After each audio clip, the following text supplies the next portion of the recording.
Morning. Well, unexpected trip out this morning.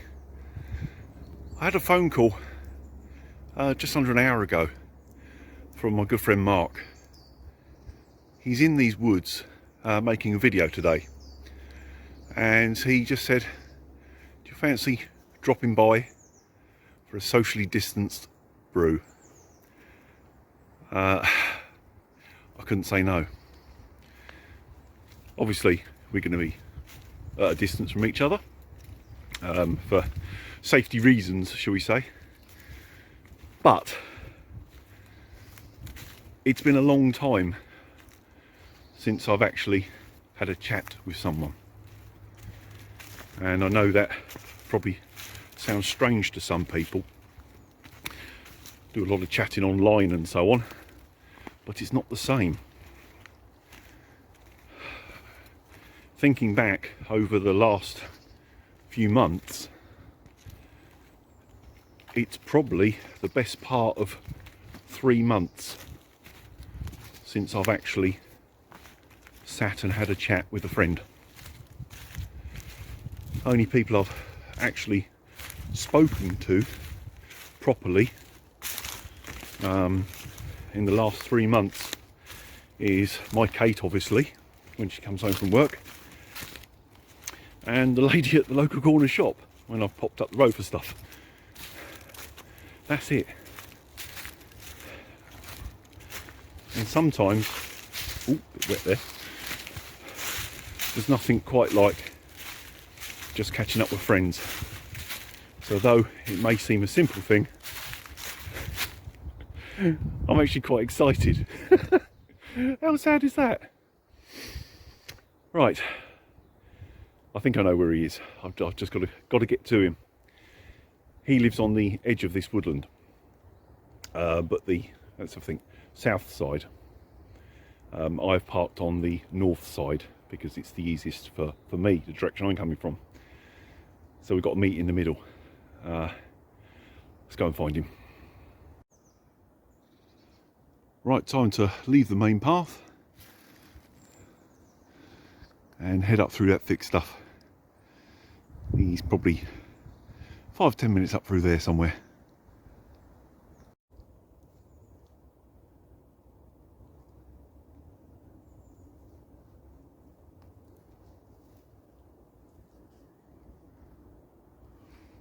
Right, I've met up with Marky. We're on the edge of these pines here.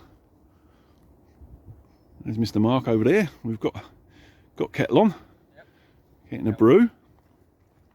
Being in the corner there, we're sheltered from the wind. Mark's got a pole up a tree because he's thinking of filming a shelter build, but we're not too sure yet because at the moment coffee is the priority. I've just had a wander through the pines. I'm waiting for my coffee to cool down a little bit, and also give Mark a chance to do some filming, some peace and quiet. And I've walked through into an old camping location. Last time I was here, that patch of trees there, Rick had his tent in there. Still some wood left over from the fire. I think Mark had his hammock in that area between them two trees, and I had my flat tarn tent just up through there. I didn't realise we were so close to this this campsite, walking around in a loop and then coming in from a different direction. It all looks different. And of course, being winter time, it was midsummer last time I was here. This is where we found the glow in the dark wood, which was quite amusing. Oh, in fact, I think the little stump is still there. That little bit there was the one that was glowing in the dark. I'd never seen it before, but someone told me in the comments it was some algae or fungus that does it. Very interesting. So yeah, I'll walk back through that way. Looks so different, you know, just in the space of 9 months or so.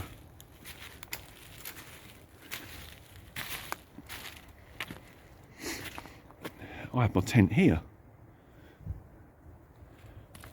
Yeah, it looks familiar coming in from this direction.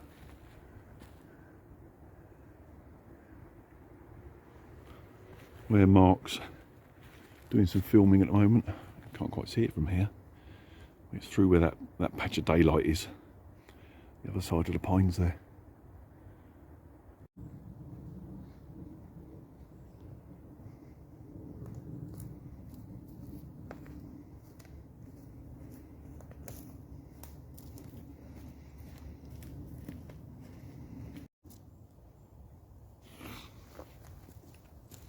See, this is the thing also that people, you know, they don't normally see. The fact that, you know, you keep stopping, starting, moving the camera, you know, changing the focus, checking it, it don't look right, you film it again.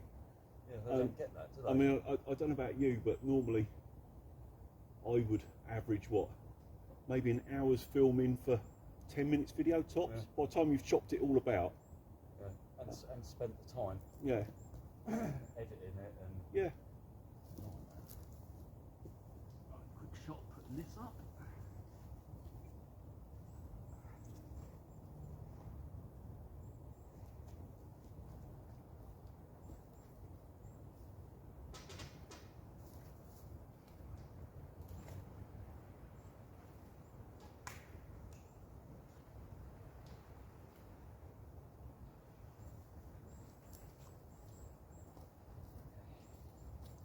Behind the scenes with MDM Outdoors. Fucking right. What the fuck it is. Oh.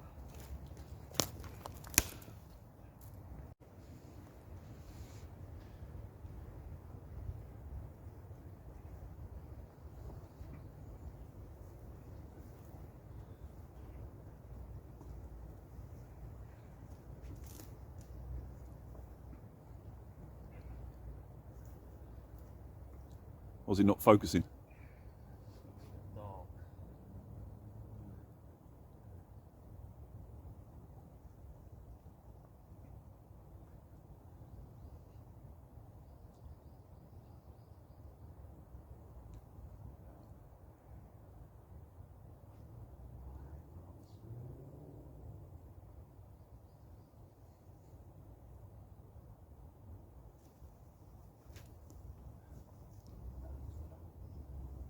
Right, so there we go. As you can see, put the ridge pole up using that natural Y of this tree here.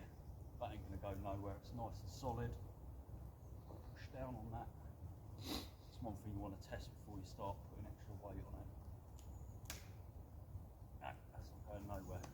Nice and solid. So now we just need to find some sticks to go on the sides. Once we've done that, we'll be halfway there.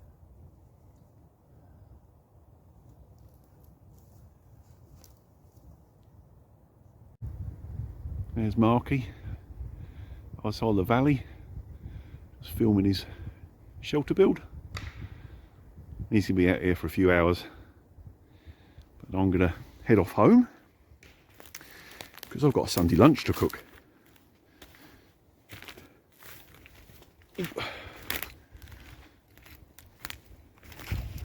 I'm going to go back a bit of a different direction. Take the more direct route home.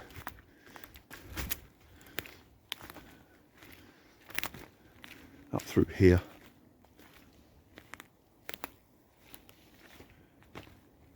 Some of you might recognise this actually from some of my videos. Did a camp a few months back here in this location. This was our fire sort of area. Ricky was over there. I had my hammock up there somewhere. And Mark, I think, was here somewhere. Where I can walk up through this section.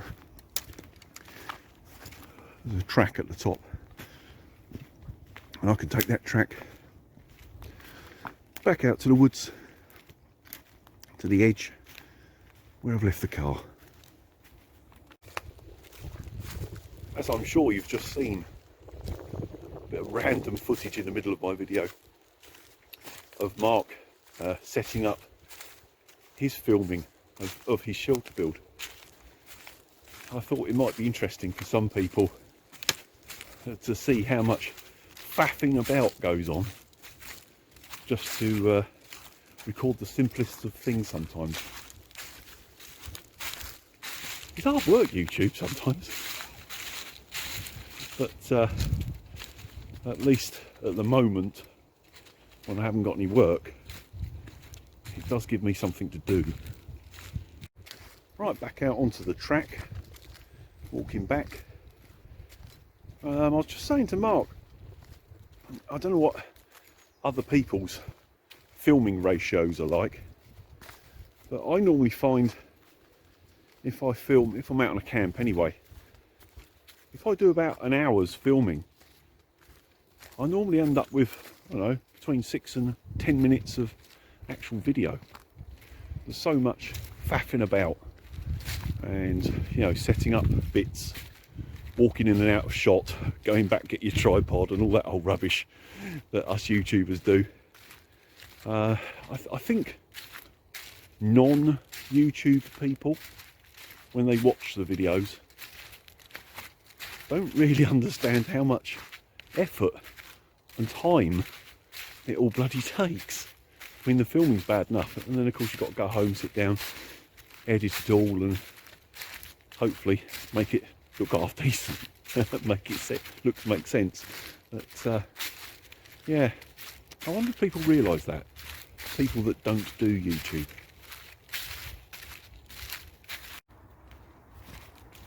Well, I'm almost back to the car. It's been really nice. I can't sort of really explain how nice it's been just spending a couple of hours chatting with a friend. I've really missed that interaction. It's yeah, it's something you really take for granted. It's been too long, certainly for me. Yeah, good morning. I'm glad I came out, and I'm glad Mark phoned me. Thanks for watching, guys.